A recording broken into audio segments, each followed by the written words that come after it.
Hello दोस्तों, आप सही का हमारे चैनल खबर मंथन में स्वागत है। चलिए दोस्तों, झारखंड की 10 महत्वपूर्ण खबरों पर हम नजर डालते हैं। राज्य में 8 नए कोरोना पॉजिटिव मिले। इसी के साथ झारखंड में संक्रमितों की संख्या 211 हो गई। हेमंत सोरेन का केंद्र पर है आरोप। प्रवासी श्रमिकों की घर वापसी पर राजनीति कर रही है भाजपा। आर्थिक पैकेज को लेकर तीसरी किस्त में वित्त मंत्री किसानों और कृषि उद्योग को दी बड़ी राहत। इसमें सभी जितने भी सेक्टर है सभी के लिए बड़ी राहत है। अब तो इस वीडियो को आप जरूर देखें, चाहे आप स्टूडेंट हो या कृषि हो या आप प्राइवेट जॉब करने वाले हो। वित्त मंत्री ने सभी को राहत देने वाली घोषणा की है, तो ये घोषणा आपके लिए बहुत महत्वपूर्ण हो सकती है, इसलिए आप इस वीडियो को अंत तक जरूर देखें। साथ ही झारखंड में आने वाला है चक्रवर्ती तूफान। मौसम विभाग ने जारी किया अलर्ट। कई जिलों में हो सकती है भारी बारिश। मजदूर और किसानों के लिए वित्त मंत्री निर्मला सीतारमण ने क्या दिया है, आप इस वीडियो में जरूर जानें। साथ ही 20 लाख करोड़ रुपए में कितने हिस्से होंगे, सभी भारतीयों के हिस्से में कितने आने वाले हैं, इस वीडियो को हम बताने वाले हैं। तेलंगाना से झारखंड लौटे 1567 मजदूर, टिकट के पैसे नहीं लगे तो जताई खुशी। साथ ही इस वीडियो में हम बहुत महत्वपूर्ण खबरों पर हम चर्चा करेंगे, तो इस वीडियो के आप अंत तक बने रहे। झारखंड में आज 8 नए कोरोना पॉजिटिव मिले। इसी के साथ झारखंड में संक्रमितों की संख्या 211। देर शाम गढ़वा से 4 नए कोरोना पॉजिटिव मरीजों की पुष्टि हुई है। वहीं हजारीबाग से 3 और धनबाद से 1 कोरोना संक्रमित मिले हैं। आज अब तक कुल 8 नए मामले सामने आए हैं। इस आंकड़ों के साथ झारखंड में कोरोना संक्रमितों की संख्या 211 हो गई। पैन या आधार की जानकारी छिपाई तो पड़ सकते हैं मुश्किल में। यदि आप आधार कार्ड और पैन कार्ड के पैन या आधार की जानकारी छिपाई तो पड़ सकते हैं मुश्किल में। यदि आप आयकर से जुड़े मामलों में पैन या फिर आधार कार्ड का इस्तेमाल नहीं करते तो आप मोदी सरकार की गई राहत पैकेज से आप वंचित रह सकते हैं।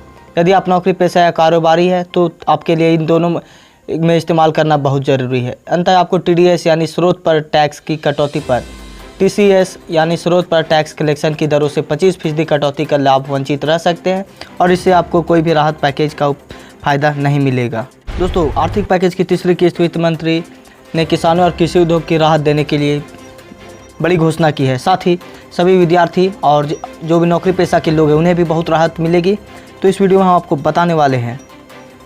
किसानों को आकर्षक मूल्य पर उपज बेचने के लिए पर्याप्त विकल्प प्रदान करने के लिए एक केंद्रीय कानून तैयार किया जाएगा। बाधा रहित अंतर्राज्यीय व्यापार और कृषि उपज के ट्रेडिंग के लिए रूपरेखा तैयार की जाएगी। वित्त मंत्री ने कोल्ड स्टोरेज यानी जैसी बुनियादी संरचनाओं के निर्माण के लिए 1 लाख करोड़ रुपए का कृषि बुनियादी संरचना कोष बनाने की घोषणा की। सरकार ने मधुमक्खी पालन के लिए 500 करोड़ रुपये देने की घोषणा की। मधुमक्खी पालन में जुटे 2 लाख किसानों को सरकार मदद करेगी। साथ ही मछली पालन के लिए भी 11 करोड़ रुपए की आर्थिक मदद की जा रही है। वित्त मंत्री ने बताया कि आने वाले वर्ष में देश में मछली पालन दोगुना किया जाएगा। सरकार ने इसकी 11 करोड़ की सहायता देने की घोषणा की और आगे साथ ही बताने वाले हैं 2 करोड़ किसानों को ब्याज में मिलेगी सब्सिडी। किसानों को बदहाली से निकालने के लिए सरकार उन्हें ऋण के ब्याज में 2% सब्सिडी दी जाएगी। साथ ही आप डेयरी फार्म से जुड़े तो आपके लिए भी अच्छी खबर है। डेयरी फार्म से जुड़े लोगों के लिए 20 लाख करोड़ों में से उन्हें 4 लाख रुपए की आर्थिक सहायता की जाएगी। अगर आप डेयरी फार्म से जुड़े तो आपके लिए अच्छा अवसर हो सकता है। हेमंत सोरेन ने केंद्र पर आरोप लगाया। प्रवासी श्रमिकों के घर पर वापसी कर रही है राजनीति। मुख्यमंत्री हेमंत सोरेन ने कहा कि लाखों पर श्रमिक पैदल चल रहे हैं, लेकिन केंद्र सरकार के पास उन्हें अपने घरों भेजने के लिए कोई व्यवस्था नहीं है। केंद्र सरकार इस मुद्दे पर सिर्फ राजनीति कर रही है। हेमंत सोरेन ने रेल मंत्री पीयूष गोयल पर टिप्पणी करते हुए अपनी प्रतिक्रिया दी है, जिसमें रेल मंत्री राज्य सरकार पर ट्रेनों के राज्य में प्रवेश के लिए NOC नहीं देने का आरोप लगाया है। हेमंत सोरेन ने कहा कि हर चीज़ पर राजनीति करना भाजपा और केंद्र की आदत बन गई है। झारखंड सरकार ने 110 गाड़ियों के लिए NOC दी है। लगभग 50 ट्रेन, अब तक 60,000 से अधिक प्रवासी वापस लाया गया है। हेमंत ने कई बार कहा कि प्रवासी मजदूरों को घर वापस लाने के लिए सरकार हर प्रयास कर रही है। सभी को सकुशल घर वापस लाया जाएगा। यहाँ तक मुख्यमंत्री ने कहा कि जरूरत पड़ी तो प्रवासियों को हवाई जहाज से भी वापस लाया जा सकता है। लॉकडाउन 4.0 में मिल सकती है कुछ महत्वपूर्ण छूट। 11 राज्य कर रहे हैं इसकी प्लानिंग। देश में कोरोना वायरस संक्रमण के मामले शुक्रवार को बढ़कर 81,970 हो गए हैं। साथ ही 2,649 लोग कोविड-19 के संक्रमण से अपनी जान गंवा चुके हैं। इसके प्रसार को रोकने के लिए 17 मई तक लॉकडाउन लगाया गया है। ऐसी संभावना जताई जा रही है कि केंद्र सरकार की ओर से 18 मई से लॉकडाउन का चौथा चरण भी कुछ ढील के साथ लागू किया जा सकता है। PM नरेंद्र मोदी ने इसे लेकर इशारा कर चुके हैं। ऐसे में 11 राज्य से 18 मई से लेकर लॉकडाउन में काफ़ी सख्ती दिखाई जा रही है। इससे व्यावसायिक गतिविधियों में कुछ छूट दी जा सकती है। कुछ तब सभी राज्य अपने तरीके से लॉकडाउन 4.0 में ढील देने की प्लानिंग कर रहे हैं। दोस्तों, अगर आप झारखंड से बाहर फंसे तो यह खबर आपके लिए बहुत महत्वपूर्ण हो सकती है। आपने अभी तक रजिस्ट्रेशन किया है लेकिन अगर सरकार से नोटिफिकेशन नहीं आई है तो आप सतर्क हो जाएं। इसे हम आगे बताने वाले हैं कि आप कैसे घर आ सकते हैं। दोस्तों, हम आपको बता दें कि अब तक बस और के माध्यम से लगभग 30,000 लोग राज्य में वापस आ चुके हैं। वहीं 44 ट्रेन विभिन्न राज्यों से झारखंड आई है, जिसमें 56 ट्रेन आगे आने के शेड्यूल बाकी है। अभी तक 50,088 प्रवासी मजदूर श्रमिक स्पेशल ट्रेन से अपने राज्य वापस आ चुके हैं, लेकिन अभी 56 ट्रेन का शेड्यूल बाकी है। अगर 56 ट्रेन के शेड्यूल में अगर आपका नाम नहीं है तो आप फंसे रह सकते हैं, क्योंकि इसके बाद ट्रेनों की किसी भी तरह की बुकिंग नहीं है और ना ही किसी तरह की रजिस्ट्रेशन हो रही है। तो दोस्तों, अगर आप जल्द से जल्द बुकिंग नहीं किए तो आप मुश्किल में पड़ सकते हैं। इसलिए आप जल्द से जल्द अपना रजिस्ट्रेशन कर लें ताकि आपका टिकट कन्फर्म हो जाए और आप झारखंड लौट सकें। अगर आपका सरकार द्वारा नोटिफिकेशन नहीं आता है तो आप हमें अपना जिस भी जगह फंसे हुए आप अपना कमेंट करें और साथ ही मोबाइल नंबर दें, ताकि हम आपकी तरफ से किसी सरकार से बात करने की कोशिश कर सकें और आपको झारखंड वापस लाया जा सके।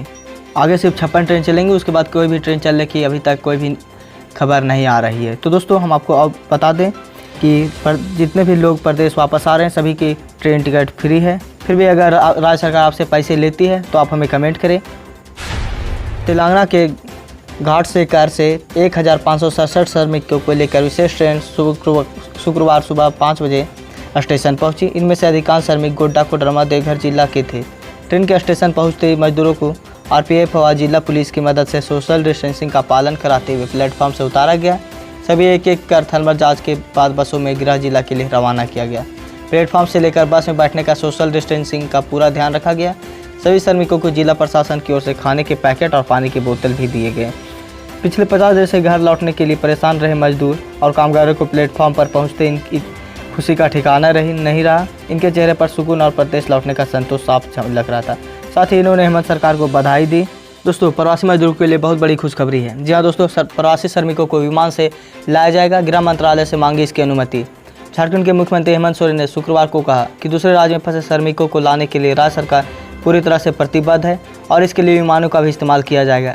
मुख्यमंत्री ने ट्वीट करते हुए कहा कि सरकार अपने राज्य में प्रवासियों को दूसरे राज्यों से लाने के लिए हर संभव कदम उठाने को तैयार है, लेकिन अभी अनुमति नहीं मिली है। उन्होंने कहा कि राज्य में प्रवासियों को वापस लाने के लिए सभी जरूरी संसाधनों का इस्तेमाल किया जा रहा है। प्रवासी श्रमिकों को लाने के लिए विमान का भी इस्तेमाल किया जाएगा। इसके लिए केंद्रीय गृह मंत्रालय से अनुमति मांगी गई है।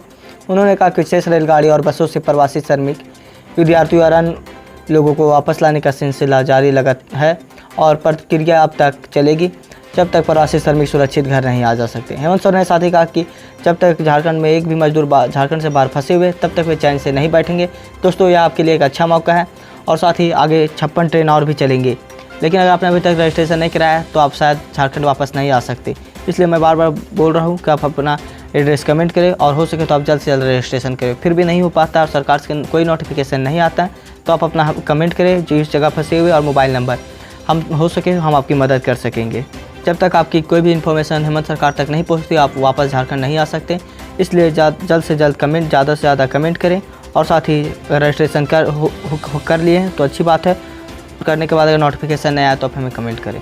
दोस्तों, शाम 6 बजे से शुरू हो रही ट्रेन टिकट की ऑनलाइन बुकिंग यहाँ कर सकते हैं। सीट बर्थ का रिजर्वेशन, अगर आप घर आना चाहते हैं जल्द से जल्द टिकट बुक करें, नहीं तो आप बाहर पड़ सकते हैं मुश्किल में। कोरोना लॉकडाउन के बाद पहली बार शुरू हो रही ट्रेन सेवा के लिए आज से ऑनलाइन बुकिंग अब शाम 6 बजे से शुरू होगी। पहले यह बुकिंग शाम 4 बजे से शुरू होनी थी, लेकिन टेक्निकल प्रॉब्लम के कारण विलम्ब हुआ। ट्रेन में केवल कंफर्म टिकट वाले यात्री ही यात्रा कर सकेंगे। इनके लिए IRTC की वेबसाइट पर आज शाम 6 बजे से बुकिंग होगी। रेल मंत्रालय के बाद रेल मंत्री पीयूष गोयल ने भी ट्वीट किया और साथ ही इसके लिए पुष्टि की। रेल मंत्रालय के अनुसार दिल्ली में देश के 15 प्रमुख शहर जोड़े जाएंगे। इन ट्रेनों की बुकिंग केवल ऑनलाइन होगी और स्टेशन पर टिकट नहीं बेचा जाएगा। संकेत है कि इसके बाद दूसरे रूट के लिए भी ट्रेनों की जल्द घोषणा की जाएगी। दोस्तों, यह आपके लिए सुनहरा मौका है, जल्द से जल्द टिकट बुक करें और घर वापस आ जाए। झारखंड में आज धूल भरी आंधी देखने को मिली। जाने किस शहर में कब होगी बारिश। मौसम पूर्वानुमान के तहत शुक्रवार को रांची समेत आसपास के क्षेत्रों में आंशिक रूप से बादल छाए रहेंगे। गरज के साथ हल्की बारिश होने की संभावना है। 16-17 मई को गरज वाले बादल बनने की संभावना है। 18 मई को गरज के साथ हल्की बारिश होने की संभावना जताई जा रही है। मौसम विभाग के निदेशक डॉक्टर ST कोटाल ने बताया कि फिलहाल असम के दक्षिण भाग समेत आसपास के क्षेत्रों में समुद्र तल से ऊपर 0.9 किलोमीटर क्षेत्र में साइक्लोनिक सर्कुलेशन का असर है। इधर पूर्वी दक्षिणी बंगाल की खाड़ी और दक्षिण अंडमान से सटे समुद्री क्षेत्रों में निम्न दाब दिखने को मिल रहा है। इसे लेकर झारखंड में भी अलर्ट जारी कर दिया गया है। कई जिलों में भारी बारिश देखने को मिल सकती है। तो दोस्तों आज की ताज़ा खबर बस इतना ही। आप अगर हमारे चैनल में नए हैं तो हमारे चैनल को सब्सक्राइब करें और बेल आइकन दबा दें, ताकि जब भी हम वीडियो डालें नोटिफिकेशन आप तक पहुंच जाए। और साथ ही इस न्यूज़ को जितना ज़्यादा हो सके आप शेयर करें और लाइक करें। और अगर आप प्रवासी मजदूर हो तो आप अपना एड्रेस कमेंट करें और साथ ही मोबाइल नंबर, ताकि हम आपकी कोई मदद कर सकते हैं आपके घर वापस आने के लिए। और जितना ज़्यादा आप न्यूज़ शेयर करेंगे उतने ज़्यादा लोगों तक पहुँचेगी और सबका एक साथ सरकार तक बात पहुँचाने में ज़्यादा